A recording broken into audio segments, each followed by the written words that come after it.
धर्म किसको कहते हैं महाराज जी? धर्म की परिभाषा है इस श्लोक में, पारंपर्यागतम, परंपरा से प्राप्त। मातृकुल पितृकुल की पवित्र परंपरा से प्राप्त।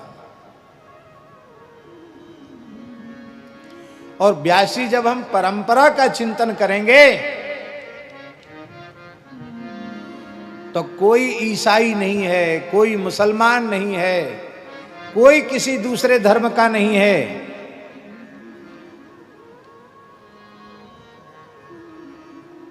सब मूल में सनातनी ही थे।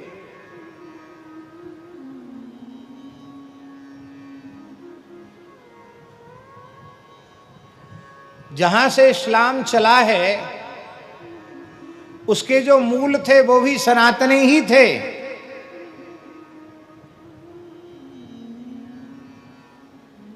डेढ़ हजार साल भी तो नहीं हुए। कितने साल पुराना है महाराज जी?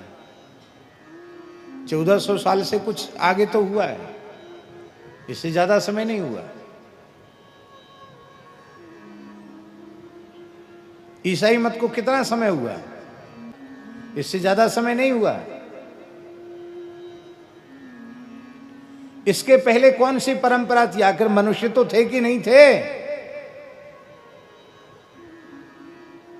कृण्वन्तो विश्वमार्यम, वेद में लिखा है संपूर्ण उपलब्ध विश्व आर्य धर्मी था। सब सनातनी थे, सब वैदिक धर्म का पालन करने वाले थे।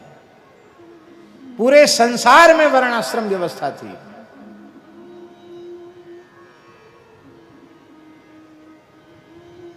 इसलिए धर्म उसी को कहेंगे जो परंपरा से प्राप्त है। और परंपरा का मूल कौन है? व्यासी कौन है? श्री ठाकुर जी ही परंपरा का मूल है।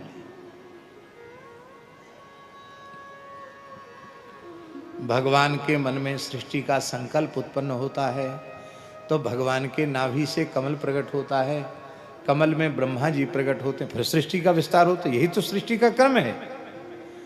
तो सबकी परंपरा के मूल में कौन है? भगवान। आप सब गुरु परंपरा का स्मरण करते हैं तो क्या कहते हैं? नारायण समारंभाम श्री शंकराचार्य मध्यमाम अस्मदाचार्य पर्यंताम वंदे गुरु परंपराम।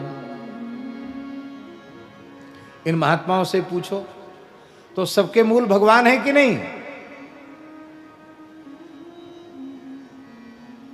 इसलिए व्यास जी एवं परंपरा प्राप्तम, ये परंपरा से प्राप्त जो संस्कार हैं उसी का नाम है धर्म। और जब हम परंपरा ले जाएंगे तो ये 1000-2000 साल की परंपरा नहीं, 100-500 वर्ष की परंपरा नहीं, अनादि परंपरा, सनातन परंपरा। और वो सनातन परंपरा जो चली आ रही है उसी सनातन परंपरा का नाम सनातन धर्म है। सनातन शब्द का अर्थ क्या है? सदा भवत् सनातन, जो सदा सर्वदा रहे उसको सनातन कहते हैं। आज कितनी पीड़ा मन में होती है, हमारे हिंदुओं का एक बहुत बड़ा वर्ग, चतुर्थ वर्ग, उस वर्ग को लोगों ने ऐसा भ्रमित कर दिया है कि वे बहुत से लोग, हमारे अपने ही लोग, वे अपने को सनातनी मानने के लिए तैयार नहीं, हिंदू मानने के लिए अपने को तैयार नहीं है। जंगलों में जो कोलभील आदिवासी रहते हैं उनकी बुद्धि में भी ये घुसा दिया गया है कि तुम्हारा धर्म हिंदू धर्म नहीं है, तुम हिंदू नहीं हो। और उनको बड़गलाकर फिर उन्हें ईसाई बनाया जा रहा है।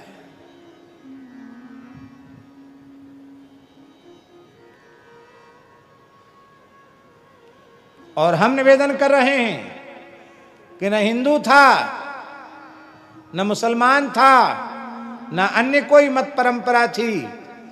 इस धरती पर एक ही परंपरा, उस परंपरा का नाम है सनातन परंपरा। जिस परंपरा का आरंभ सबके मूल जो भगवान हैं उनसे ही सबकी परंपरा उत्पन्न होती है। वही परंपरा के मूल हैं। इसलिए महाराज जी एक बड़ी रहस्यात्मक बात है व्यास जी, कोई बहुत उच्च कोटि का भक्त है, जैसे उदाहरण हम आपको दें, मान लो कोई गृहस्थ नरसिंह जी की कोटि का गृहस्थ भक्त है। नरसिंह जी की कोटि का कोई हो नहीं सकता, लेकिन एक उदाहरण दें, कथनचित नरसिंह जी की कोटि का कोई भक्त हो और उसकी मृत्यु हो जाए, तो उसका संस्कार कैसे होना चाहिए? वो तो मुक्त हो गया, क्योंकि जिसे भगवत साक्षात्कार हो गया, पूर्ण ज्ञान पूर्ण भक्ति प्राप्त हो गई, तो मुक्त हो गया। तो उसका संस्कार कैसे होना चाहिए बताओ? उसका संस्कार वैसे ही होना चाहिए जैसा किसी एक गृहस्थ व्यक्ति का धार्मिक पद्धति से होता है। तब प्रश्न उठेगा कि फिर जब अग्नि संस्कार धार्मिक पद्धति से उसका होगा, तो फिर संपूर्ण कर्मकांड होगा, 10 गात्र विधान होगा, एकादशा होगा, द्वादशा होगा, वृषोत्सर्ग होगा, और मासिक श्राद्ध होगा, षाण्मासिक श्राद्ध होगा, वार्षिक श्राद्ध होगा, पितरों में मिलाया जाएगा, फिर गया श्राद्ध होगा, ये सब होंगे, होने चाहिए।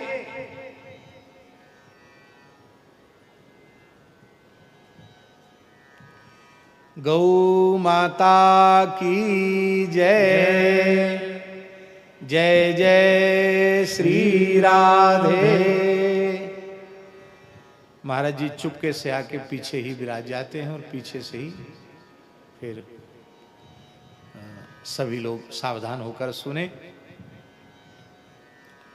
तो हम निवेदन कर रहे हैं व्यास जी कि फिर वो तो मुक्त हो गए, वो तो भगवान के सीधे धाम को, ध्रुव जी हैं, प्रहलाद जी हैं, भगवान के धाम को चले गए।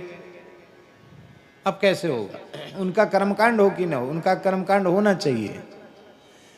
फिर पिंडदान, 10 गात्र और सपिंडीकरण आदि जो होगा, उस क्रिया का प्रयोजन उस मुक्तात्मा के लिए तो है नहीं, तो फिर उसका क्रियाकर्म ही क्यों किया जाए?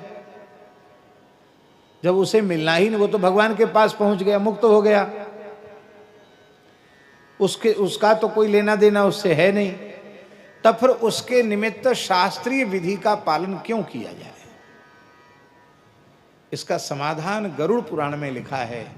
गरुड़ पुराण में लिखा है कि संपूर्ण प्राणियों के पूर्वज पितृ भगवान नारायण हैं, इसलिए अनेन श्राद्ध कर्मणा सर्वेशाम पितृरूपी जनार्दन प्रियताम नमः। वो सारा मुक्तात्मा के व्यासी मुक्तात्मा के लिए किया गया जो श्राद्ध तर्पण पिंडदान आदि है, वो पूरा का पूरा भगवान नारायण को प्राप्त हो जाएगा। और भगवान विश्वात्मा हैं, भगवान के संतुष्ट होने से सारे विश्व की आत्माएं तृप्त हो जाएंगी, संतुष्ट हो जाएंगी।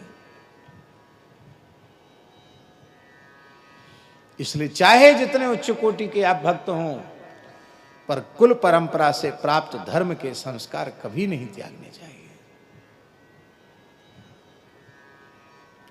एवं परंपरा प्राप्तम इमं राजर्षयो विदु। गीता जी में भी परंपरा की बात है कि नहीं?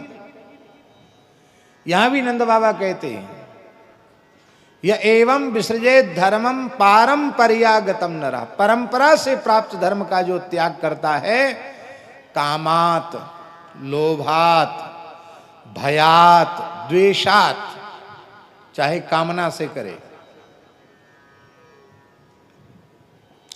हम तुमको फ्री में पढ़ा देंगे, हम तुमको अधिकारी ऑफिसर बना देंगे, हम तुम्हारा विवाह करा देंगे, हम तुमको मकान बना देंगे, तो धर्मांतरण हो गया। किससे हुआ? काम से तो हुआ। कामात, लोभात, लोभ से, भय से, नहीं करोगे तो तुम्हारा सिर कलम कर देंगे। द्वेषात, द्वेष से, किसी भी प्रकार से जो धर्म का त्याग करता है, परंपरा से प्राप्त धर्म का त्याग करता है, सवई नापनोति शोभनम। नंद बाबा कहते निश्चित ही उस जीव का कभी कल्याण नहीं होता।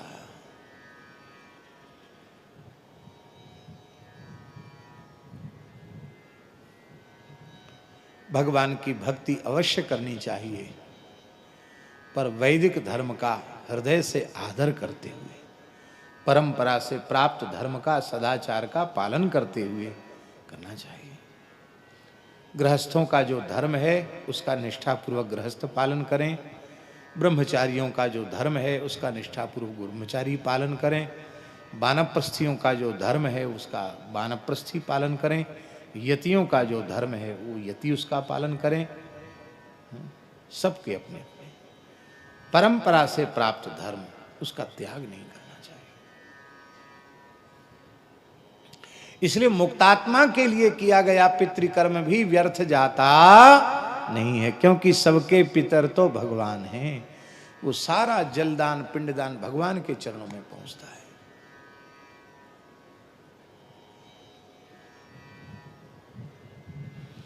इस समय सबसे अधिक उपेक्षा किसी कर्म की हो रही है तो वह पितृकर्म की उपेक्षा हो रही है, श्राद्ध कर्म की उपेक्षा हो रही है। उसका दुष्परिणाम समाज के सामने है, भोगना पड़ रहा है उसका दुष्परिणाम। ये तो बड़ी अच्छी बात है कि जो लोग इस युग में भी यह विचार रखते हैं कि सारे संस्कार शास्त्रीय विधि से हों, ये बहुत अच्छी बात है। तो कहाँ से कहाँ लंबी बात हो गई। ताम केशबंधव्यतिशक्त मल्लिकाम, उसने चोटी नहीं गूंथ रखी थी, उसने तो जूड़ा बांध रखा था, मालती के फूल गूंथ रखे थे। बृहन नितंब स्तन कृच्छ मध्यमाम, उसका नितंब भाग खूब उन्नत था, कटी भाग क्षीण था, वक्षस्थल उन्नत था। बड़े सुंदर वस्त्र लहंगा फरिया पहने थी। कंपित कर्ण भूषण, नाचती हुई सी चल रही थी, उसके बड़े बड़े कुंडल हिल रहे थे और कपोलों पर पत्रावली बना रखी थी, उसमें कुछ चमकी लगा रखी थी। तो कुंडल जब कपोल छूते थे तो चम चम चम चम कपोल चमकते थे। त्रिशोल्लसत्, त्विष माने कांति, कांति से कपोल चमक रहे थे। कुंडल मंडिताननम, कुंडल से उसका आनन बड़ा मंडित हो रहा था। और ये इसकी चाल ढाल कैसी थी।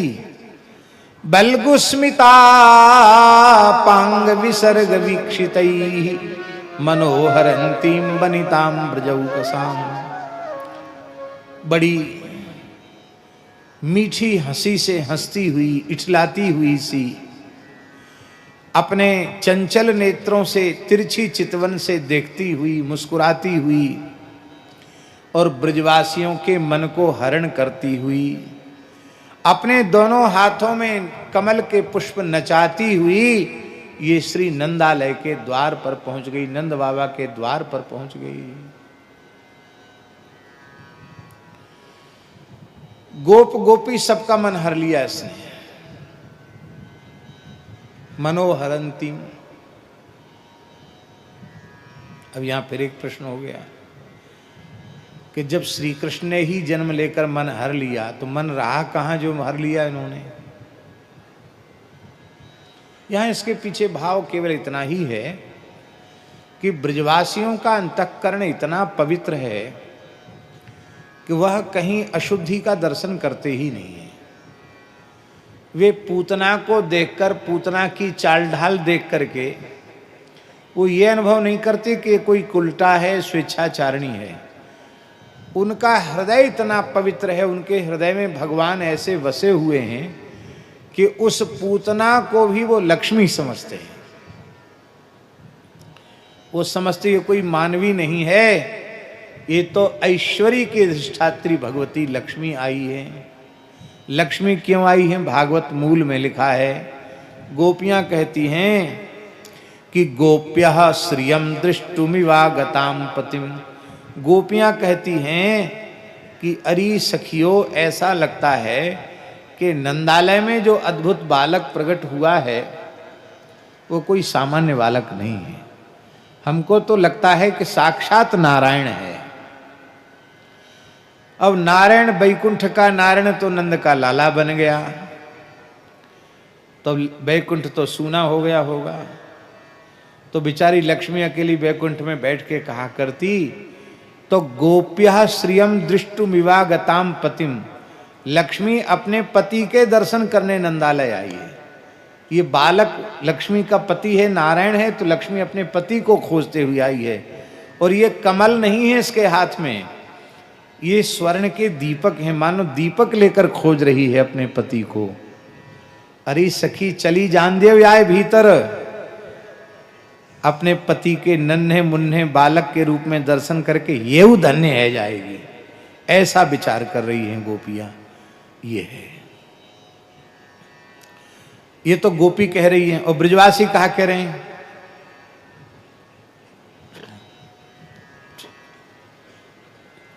ब्रजवासी कह रहे हैं, अरे भैया बाबा ने बड़ी उदारता दिखाई है नंदोत्सव में। नंद कछु इतनो जो दियो,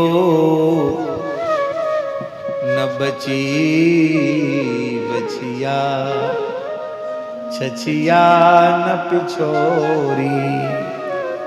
नंद कछु इतनो जो दियो, यह देख कुबेरऊ कीमती बोरी। देखत ब्रजही लुटाए दियो, न बची बचिया छछिया न पिछोरी। बाबा ने सर्वस्व लुटा दिया है। तो लक्ष्मी जी खजाना भरने आई है बाबा का, ये ब्रजवासी भाव कर रहे हैं कि बाबा को खजानों भरवे लक्ष्मी आई हैं। और गोपी कह रही हैं अपने पति के दर्शन करने लक्ष्मी आई हैं। ये दो भाव है। तो इसलिए उनका मन भगवत भाव से भावित मन उधर गया, वो पूतना की ओर उनका मन चला गया। ऐसा नहीं सोचना चाहिए। जैसे ही पूतना ने प्रवेश किया भगवान के सामने पहुंची, मारिका ग्रह पूतना को अपने नेत्रों के समक्ष देख करके भगवान ने अपने नेत्र बंद कर लिए। विबुध्यतां बालक मारिका गृहम, चराचरात्मा सनिमीलिते क्षणा। अनंत मारोपयदंकमंतकम, यथोरगम सुप्तम बुद्धिरज्जुधी। यहां चराचरात्मा शब्द का अर्थ क्या है महाराज जी? चर और अचर माने जड़ चेतन जो सबकी आत्मा है। आत्मा शब्द का अर्थ क्या है? आत्मा शब्द के कई अर्थ होते हैं। कहीं आत्मा शब्द परमात्मा का भी वाचक होता है, कहीं आत्मा शब्द अंतःकरण का वाचक भी होता है। जैसे बहुत से लोग कहते हैं हमारी आत्मा तो व्याकुल हो गई। आत्मा कहां से व्याकुल होगी भैया? तो वहां आत्मा माने आत्मा नहीं, आत्मा माने अंतःकरण। सुख दुख व्याकुलता ये तो अंतःकरण में होंगे, आत्मा में कहां से होंगे? अरे मैं बड़ी दुखी आत्मा हूं, तो आत्मा दुखी सुखी होती है क्या? दुखी आत्मा हूं माने मेरा अंतःकरण दुखी है। तो कहीं आत्मा शब्द का अर्थ जीवात्मा भी है, कहीं आत्मा शब्द का अर्थ परमात्मा है, कहीं आत्मा शब्द का अर्थ अंतःकरण है, और कहीं आत्मा शब्द का अर्थ शरीर भी है। हाँ? ऐसे अनेक जगह प्रयोग आए हैं जहां आत्मा शब्द को का शरीर के अर्थ में भी प्रयोग किया गया है। यद्यपि मूलार्थ जो है आत्मा का वो तो परमात्मा का ही वाचक है, अयम आत्मा ब्रह्म। इसलिए उसका अंतिम अर्थ जो मूलार्थ है वो तो परब्रह्म परमात्मा ही है। लेकिन अनेक जगह इस प्रकार के प्रयोग पुराणों में मिलते हैं जहां आत्मा शब्द के अनेक अर्थ हैं।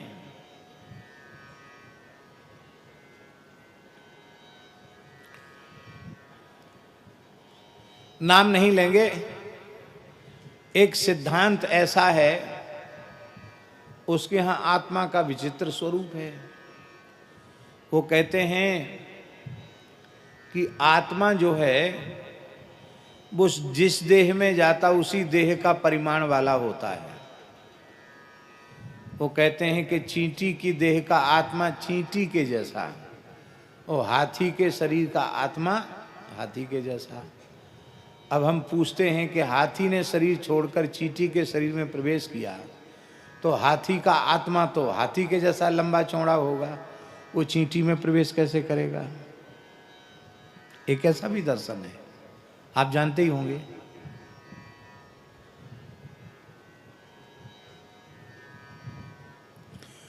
और सनातन धर्म के दार्शनिक आचार्यों ने उस दर्शन को सर्वथा नकार दिया है, ये संभव नहीं है।